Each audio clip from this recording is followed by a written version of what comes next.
So first we had Anne Finucane was supposed to be here, and unfortunately she had a funeral. Anne is such a great partner and colleague of Tom's, and how lucky are we to have you, Tom? So as well, we miss Anne, but thank you for filling in. And I'm so excited to talk about a topic with you three, a topic I'm passionate about, businesses leading with purpose. I am here with three visionaries, three great friends, but thank you all for coming. Tom Montag, you are the COO of Bank of America and President of Global Banking and Markets.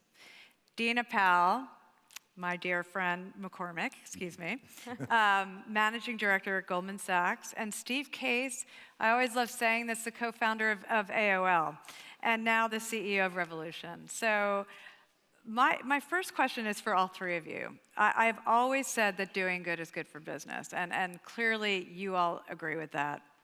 There's now new evidence that show that companies today, if they don't have social impact baked into the core of who they are not doing as well. Where are you three? I'm going to start with Dina on this one, but then I want you all to weigh in. Sure. Well, first I have to say how thrilled I am to be here today. I am so in awe of all that Tory and the amazing team at the Tory Burch Foundation have created in 10 years. And I have to say, Robert Eisen, huge shout out for the amazing Robert, who chairs the board that I was honored to serve on for so many years. Tory, as much as is starting to really talk about the pride that we all have in this work, doesn't ever want to take enough credit. And I have to tell you that in the past 10 years, the Tory Burch Foundation has empowered more female entrepreneurs in the United States than any other foundation.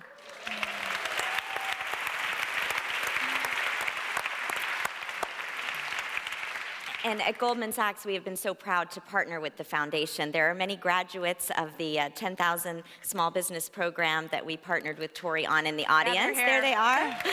And Disha Farid is even here, who was a social entrepreneur from Afghanistan. But Tory, as you know, in 2007, when we launched 10,000 Women, which was at that time the largest global program to economically empower women, we really just used data. A study called Womenomics showed that greater labor force participation by women in developed and developing economies would hugely increase global GDP. And I have to say, it was the great men of Goldman at the time who we put out there, and we wanted them to say, at Goldman Sachs, we found our best investment, the investment in females in the workforce and female entrepreneurs. And the reason I think that was so important is because I really believe that that was a tipping point moment on this issue. For so long, we rightly have talked about the protection of women and girls, the empowerment of females all around the world as a human rights issue, which it is, as a justice issue, which it is, but it's really, we began to see that the needle was moving when we said this is just smart economics. And I think that that's really an important message delivered by these two amazing business leaders as well. So, Tom, thank you, Dina, very much. Well, we also work with you at Bank of America, so we're very proud of that and the effort that we've done with women entrepreneurs in the U.S. So we thank you for that. But to the specific question, Savita, our head of research, Savita Subramanian, has done a lot of work on what you asked about, which was the value of sustainable finance and ESG to companies. And she has found some real correlation between how companies are performing and that effort. Part of it is just the mindset of the people that run an organization, that if you're thinking that way, that means you're thinking about your employees, that you're developing a culture like your employees, that you're thinking about the constituents that you serve, and so you're aware of your surroundings and what you should do in a way that other firms would not be. Part is investors want to do that more these days, but the other part is just the people that work for you want to be that. They want to be proud of where they work and what they do, and they want to make things happen in that way. So we've seen our clients want to talk about this now, and they want us to come in and talk about what they can do, what they should do, and what's going on, and it's making a big difference in the corporates in the world, not just America. That's great. And do you see it, Steve? I mean, what are you thinking, Steve? No, I think it's critically important as we think about the next wave of companies to recognize that the playbook for entrepreneurs is going to change because the nature of the problems you're addressing, the opportunities you're seizing is changing. As you mentioned, I was part of the first wave of the internet trying to get everybody online, and we started only 3% of people were online, now everybody's online. that let set the stage for the last 20 years, sort of the second wave, building software apps on top of the internet, Facebook, Google, et cetera. The third wave was really integrating the internet in everyday life and transforming some of the largest industries, but also improving how we live our lives, how we stay healthier, how we move around, how we think about food systems and so forth. So they're very fundamental challenges. So having more purpose-driven businesses where you really lead with the impact you're trying to solve is going to be critical to attract the right employees, attract the right partners, attract the right customers. And so trying to figure out ways to unleash that next wave of companies and do it in a more leveling the playing field kind of way, whether it be female founders or founders in other parts of the country, that's going to be critical if we're really going to continue to lead the way as a country. Which is good news. One thing I think about, Tom, is that Bank of America doesn't get enough credit for everything you do. You as I said before, you have If you watched the stock lately, you would agree with me. You've pioneered nationally in terms of minimum wage, entrepreneurship, women in leadership roles. One thing that I didn't know that I found out is that you are investing $445 billion in financing and other business activities to help accelerate the transition to a low-carbon, sustainable economy. And that is super exciting. Can you tell all of us why that is such a big, important initiative to Bank of America? Well, and we started, by the way, in 2007 with goals, and so this has been a rolling one of those. I should have known about One of this. the, no, I'm just saying. No, but the goal wasn't almost $500 billion. The goal was there, and then it's been okay. growing over the 20 years. So by 2030, our goal is to done almost $500 billion in financing and other things with people all over the world for carbon. We are now carbon neutral ourselves. So we are right now carbon neutral. So for some people, I'd love to just hear what carbon neutral means from a bank.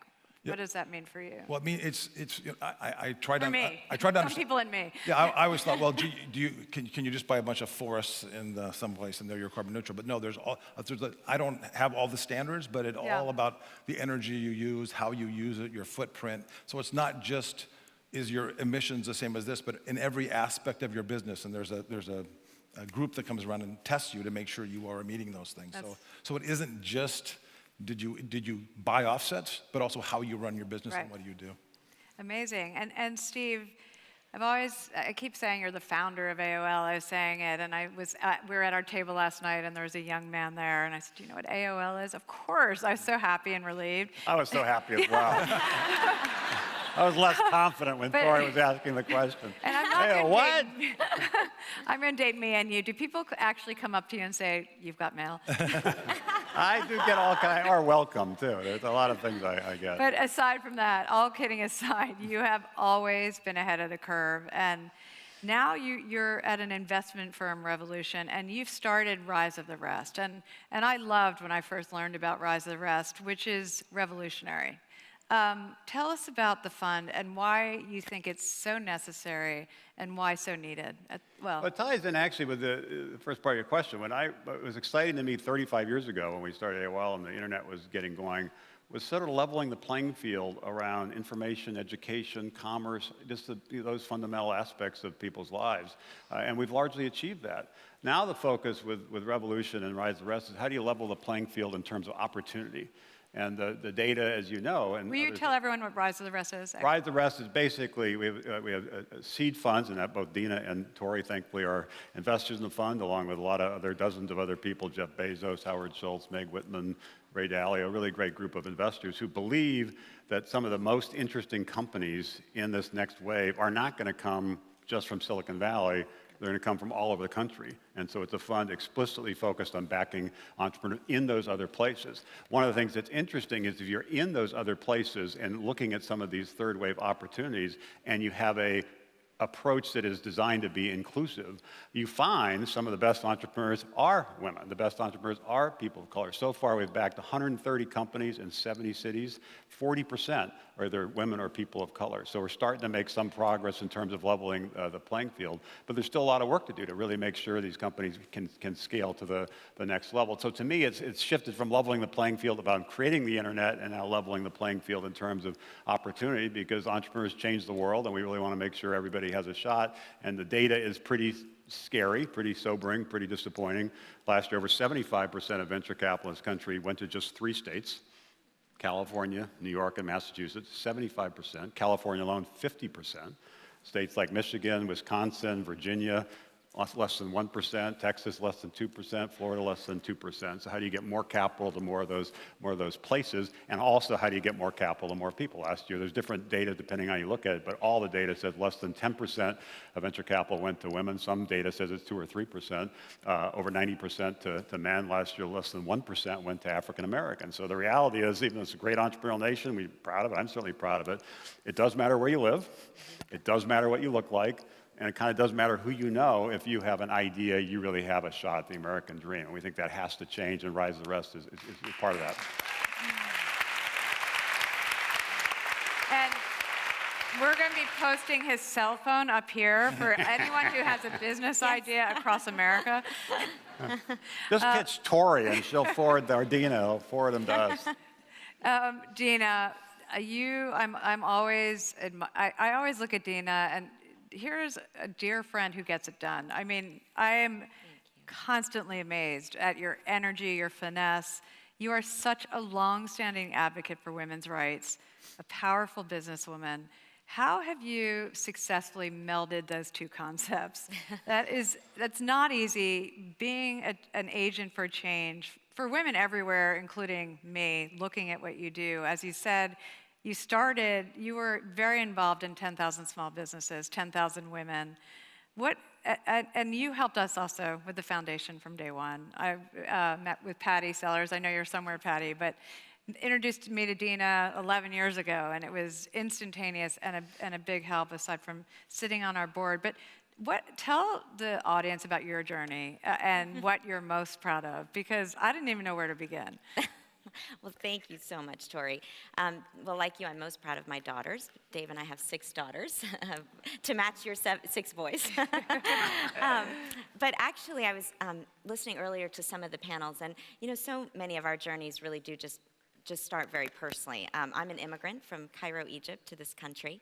My parents believed that their daughters could reach their potential more fully in the United States. When we were growing up, they used to say, Dina, Dahlia, and Denise, my sisters, and we left our homeland so that you could pursue your dreams and be anything you want to be, as long as you're a lawyer, a doctor, or an engineer. so unlike Reva, they did not say do anything you want to do. But it was actually those family values and that belief that, frankly, I felt a sense of such fortune to be in the United States and to have a chance to do, something meaningful. And I have to say, this journey we've been on together has been the most meaningful professional work of my life. And I do believe, ladies and gentlemen that are in the audience, there's so much more work to be done and so much more urgency, but we have really made a lot of strides. And truly thanks to leaders like Tory, who are an inspiration to so many. And I want to turn it around on you because Wait. She does this constantly. I'm asking you what you're proud of with your journey. We're not turning it around. Let's talk about... I want to hear Dina say, Can't we all just get along? Right, Tom? I know, but I'll trade you. Tell us why you started the foundation, because okay. Are you kidding? I started a foundation because I wanted to help women change their circumstances. Actually, and we've talked a lot about this, we don't look at it as a charity. We look at it as women having access to help themselves, and that's what is so incredible. And men, we need that. I mean, let me not understate how incredible it is to have you both on this stage, and the support you both give to women and women in leadership roles, which is a super important thing. I'm not going to talk about myself, but I will. I do want to ask Tom one thing also, and then get back to you, Dina, if we have time. I'm looking at the time. As I mentioned, Tom, you've partnered with a lot of great nonprofits, and you've just raised your commitment to us to $100 million for women entrepreneurs. Thank you for that. We've given out 57 in the last 2 years. We talked about it last night. It took us a little time to figure this out. It was not as easy as we imagined to give money out. It has to be at the right cycle of the business and all these different requirements. But one thing that I'm amazed at is Bank of America took a big stand on minimum wage. Yeah. And you raised the minimum wage to $20. Yeah. When, in comparison, the highest minimum wage by state was $15. Yeah. So that's called leadership. Yeah. And tell me the results of that raise, and have other companies followed suit. I'm going to tell you that. I just want to make one Let's story. go back to Dina. No, yeah. No, but just because you talk about the bank and you think all we do is big projects. We were talking about entrepreneurs and women, and you talked about Egypt. And I just today, I was opening an account for a woman from Israel named Sivan Yari, and you can look her up on YouTube, but she brings Israeli technology to Africa, solar and wells. And I was today with her opening a bank account at the bank to support her in that effort. That's so, great. we touch all kinds of things. And she's on YouTube, and you can see her talk about what she's doing. She's really great. On the $20 minimum wage, so we did that. And that is the minimum wage. So what we do is that other areas of the country, it's a higher minimum wage for us, because we look at what living wage is everywhere, and we want to make sure our employees that are a certain level versus there's a lot of indices out there that are calculated by different schools and things on what the living wage is. So we don't look at minimum wage, we look at living wages, and then we try to take people above that living wage wherever they live. And so we did that. We've kept those people's healthcare costs the same for nearly a decade now. So even though our costs, of course, have gone like this, we give them that, and then we have a shared success program. We've also increased maternity and paternity for these people. So, and we do that, why? Because we want them to love working with us, and many of these people are client-facing people. And so we want them happy and engaged and love working for us, and we think we get that, and then when you go into the branch, or you call the call center, or you do something else, that it benefits us. Because we fund 3.2 million small businesses in the United States. Amazing. Wow. And so it all leads to that. Wow. That's amazing. Bravo. And I see 0, 0, 0, 0. Just ignore it, you're in charge. Can I? Just quickly, Lori's going to kill me, but Steve, before we finish, just quickly, why do you feel leveling the playing field for entrepreneurs is the way forward? I think it's the only way forward. We can't continue to lead. First of all, as I said before, there's a lot to be proud of around this country. 250 years ago, America itself was really just a startup, pretty fragile startup, almost didn't make it. The reason we're the leader of the free world is because we have the leading economy, because we led the way in the agricultural revolution, and then led the way in the industrial revolution, and then led the way more recently in the technology revolution. We're not going to lead the way in what's now a much more global competition around entrepreneurship unless we have everybody on the playing field. So we need to get everybody's ideas, we need to back them and fund them and mentor them and connect them so they're part of the networks that are needed to scale. It's not just a fairness issue, but of course it's a fairness. I think it's an opportunity to invest. There's an arbitrage, but it's also essential to make sure we remain the leader of the leading country in the world. One final point is, on the side, I also am chair of the Smithsonian, and we launched an initiative last year called American Women's History Initiative that Dina's on the advisory board, and Tory soon will be, even though she doesn't know it. But I just wanted you to all know that there's a hashtag because of her story, and the Smithsonian is trying to tell the stories of often hidden figures across all kinds of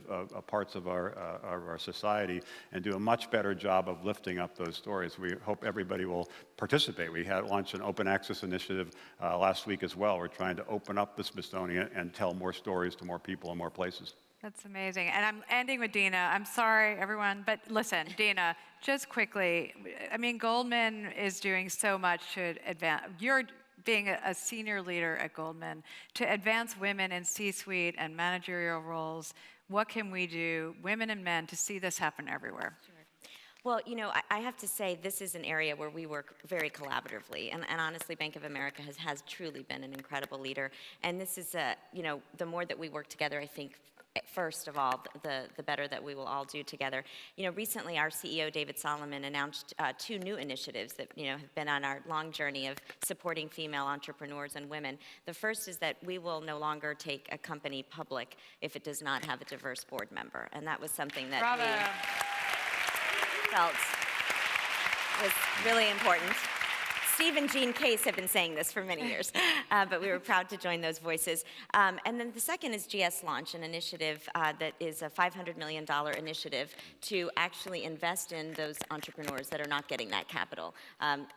Fund managers, small and medium-sized enterprises, Hispanic, African American, and female entrepreneurs. And to your point, Tory, the list of business ideas and business plans are just extraordinary. And so we're excited to support it and certainly do more of what Rise of the Rest is doing. Amazing. And I want to say Lori Fabiano has done such an incredible job. And I keep saying I have to say another huge round to her. All right, well, thank you. Thank very you much. all. Thank you. Thank you, Colleen.